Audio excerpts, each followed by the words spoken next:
इन लोगों ने व्हाट्सएप तो पेनिट्रेट कर दिया, ठीक हम्म। है, बट ये इंस्टाग्राम पेनिट्रेट नहीं कर पा रहे। हम्म। एंड पॉलिटिक मतलब एक पॉलिटिकल ओपिनियन दूं इस पर, तो the reason for that is because ये जिन मुद्दों पर सरकार बनाई थी इन्होंने फर्स्ट टाइम, हम्म। आज भी ये उसी के बारे में बात कर रहे हैं।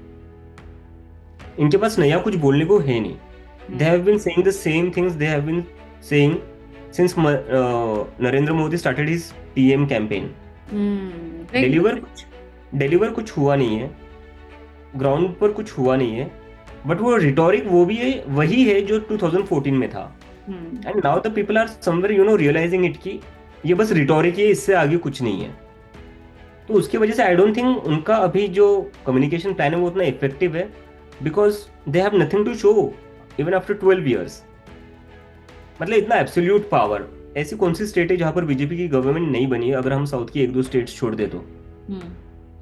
दे had the absolute power over the country, लेकिन इतने 12 साल में एक स्टेट भी ऐसा नहीं बना पाए जिसको वो बोल पाए यहाँ पर इंडस्ट्रीज हम सबसे ज्यादा बना दी, यहाँ पर हमने जॉब सबसे ज्यादा क्रिएट कर दिए। सिंगापुर बना दिया किसी शहर को, हाँ, या बहुत हमने यहाँ बोला का गया था। इंफ्रास्ट्रक्चर एकदम सिंगापुर जैसा बना दिया। हाँ। एक भी स्टेट नहीं, despite having so such an absolute power. Yeah. And you're right, like I want you to use your PR degree also here and tell us कि बीजेपी की PR में क्या गलत जा रहा है इंस्टाग्राम पे। आई क्या थिंक गलत कर रही है?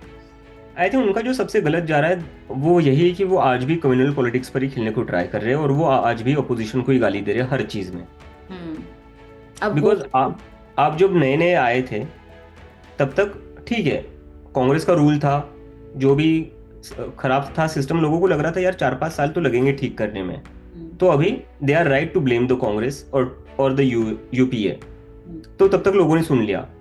सेकेंड टर्म तक भी यही था कि नहीं कुछ तो अच्छा हो ही जाएगा, अभी हो ही जाएगा, पीपल वर स्टिल होपफुल। लेकिन after 12 years also you are blaming the opposition, and not just the opposition, you are blaming the prime minister who died in the 1960s। और दूसरा आपका कम्युनल एंगल। अब लोगों को रियलाइज हो रहा है यार ये हर चीज में ना हिंदू मुस्लिम ही करते हैं, इनको कुछ भी हम जेन्युइन डिमांड भी पूछे तो हमें यही बोलते कि देखो मुसलमान क्या कर रहा है, उसको देखकर हम खुश हो जाए क्या? How will my life be better किसी मुस्लिम की लाइफ खराब करके? उससे मेरी लाइफ में क्या बदलने वाला है? उससे मुझे कब तक इंसेंटिव दो, इमोशनल या जो भी इंसेंटिव मिलता है, वैलिडेशन मिलता है ऑफ बीइंग सुपीरियर, उससे तो घर नहीं चलता है ना, उससे तो जॉब नहीं मिलती है। तो वो लोगों को कहीं ना कहीं रियलाइज हो रहा है, स्पेशली द यूथ। तो इसलिए उनका जो स्ट्रेटेजी है वो कम्प्लीटली फेल कर रहा है, बिकॉज उनका रिटोरिक चेंज नहीं हो रहा है। आप एक ही चीज बार बार परोसे जा रहे हो, एक ही डर एक्चुअली आप बार बार परोस रहे हो। Exactly. Last questions I have for you.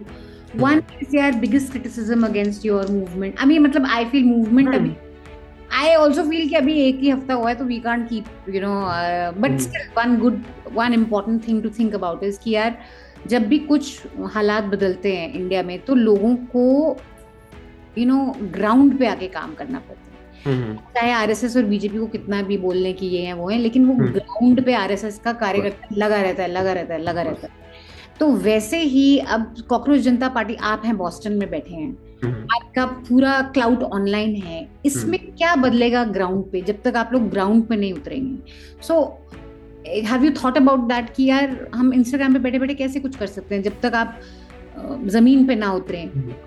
No, I totally agree with you, but as I was saying, अगर हम ये 5 साल इमेजिन भी कर लेते कि 5 साल पहले ऑनलाइन भी ऐसा कोई मूवमेंट बन पाता था क्या? Nobody would have imagined this, right? तो ये अपने आप में एक अचीवमेंट है, जहां पर 5 साल पहले लोग बोलने से भी डर रहे थे, अब वो बोलना शुरू कर रहे हैं। 5 साल पहले लोग जब कंसोलिडेट होने से डरते थे, अब वो 20 मिलियन में कंसोलिडेट हो रहे हैं। So this is the first step. और धीरे धीरे ये आपको ग्राउंड पर भी रिफ्लेक्ट होगा, but I think this in itself is a very huge thing that people are actually consolidating together, and that too openly. Now they are no longer afraid. They are with pride saying yes, we belong, we support the cockroach Janata party. तो वो fear जो चला गया है, मेरे लिए तो वही सबसे बड़ी जीत है यार, क्योंकि मैं खुद उस फियर में जिया हूँ जहां पर I was surrounded by so many BJP friends at a point in my life in 2019 2020. Even some of my best friends were BJP supporters. तो मैं कई बार ऐसा सोचता था यार कुछ बोलते नहीं है वरना फालतू में वही आर्ग्यूमेंट हो जाएगा। But now we have come to a point जहां पर मेरे खुद के फ्रेंड्स जो बीजेपी सपोर्टर्स रहे हैं, दे आर सेइंग ब्रो तूने तो क्रेजी कर दिया यार एकदम, मैं फॉलो कर रहा हूँ तेरा पेज। तो यही अपने आप में बहुत बड़ी अचीवमेंट है। और अगर ये डर खत्म हो गया है ना तो लोग जमीन पर भी आएंगे। वो डर खत्म होना जरूरी था।